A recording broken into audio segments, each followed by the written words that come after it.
In the sync settings, you'll find the option Create Source Folder in Destination.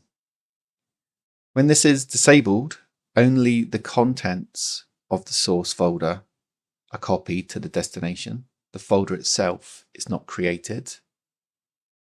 When it's enabled, it creates the selected source folder inside the destination.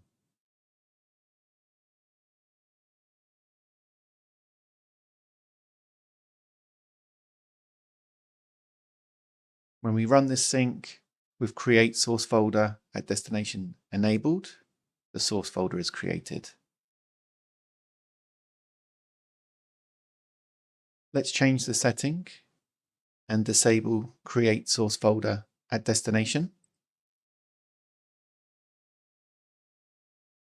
This time, when we run, only the contents of the source folder are copied to the destination.